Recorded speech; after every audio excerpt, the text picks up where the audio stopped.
In this video, we will look at the code G93 Origin Offset. Please subscribe to our channel and click the bell icon to get notifications every time a new video is released.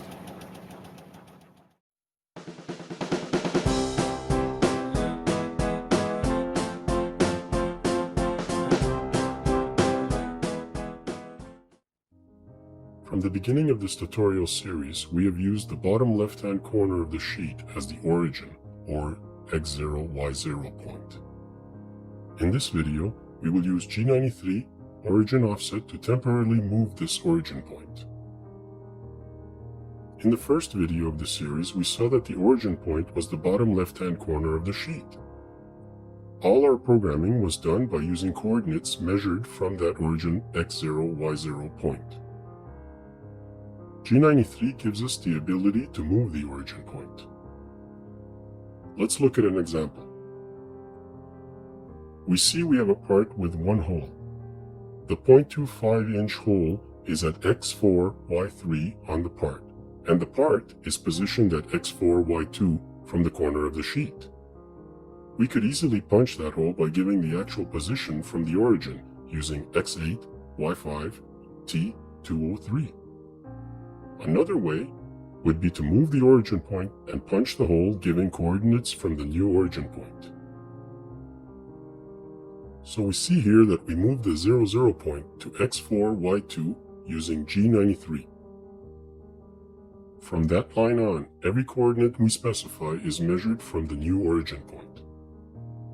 It becomes the active 00 point and will remain active until it is changed or reset. The next line is the hole, which is at X4, Y3, using tool T203. We could continue punching using any pattern and always measure from this new origin point.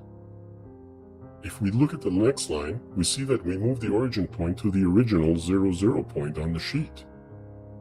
Basically, we are bringing the origin point back to the bottom left-hand corner of the sheet.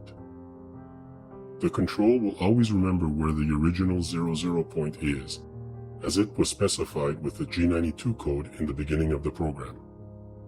If you want more info on the G92 code, please click the link to see our first video in the series. We can move the origin point using G93 as many times as we want, each time giving the coordinates from the bottom left-hand corner of the sheet.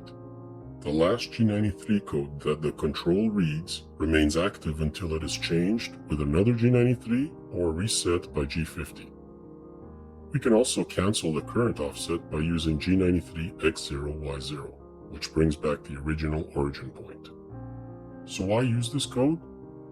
Well, the example we saw was very simple, but let's look at another example. Suppose we have a part drawing and we need to program this part on a sheet. Well, we know that we need to position the part on the sheet and leave some material around the part, and certainly make sure that the part is not too close to the clamps. We don't want to accidentally punch a clamp. Let's say we want the bottom left-hand corner of the part to be placed at X1, Y4 on the sheet. That would mean we would have to add 1 to all X coordinates and 4 to all Y coordinates of the part when we write the program. A more simple and elegant way is to move the origin point G93 to X1, Y4. Then we can program the part as if the origin is at the bottom left corner of the part itself. Let's go to PunchSim and look at this example. There's the program for the part. Before we actually do any punching, we use a G93 to move the origin point to X1, Y4. This helps us easily position the part anywhere we want on the sheet. We can move the position of the part on the sheet by only changing the G93 line. This is because that part was programmed independent of its position on the sheet. Imagine you have a sheet of material that has already been used and just has enough space left to punch your part. G93 can easily be used to position your part on the sheet at the correct location.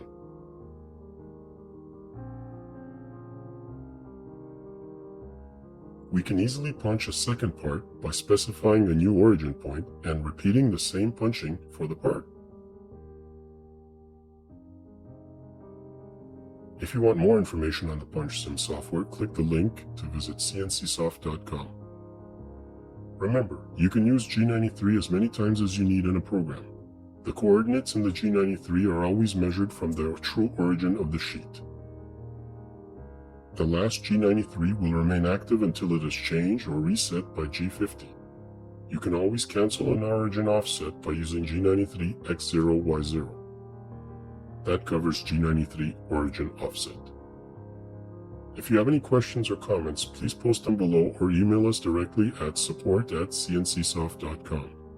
See you soon in the next video as we continue our punch programming course series. Please subscribe to our channel and click the bell icon to get notifications every time a new video is released.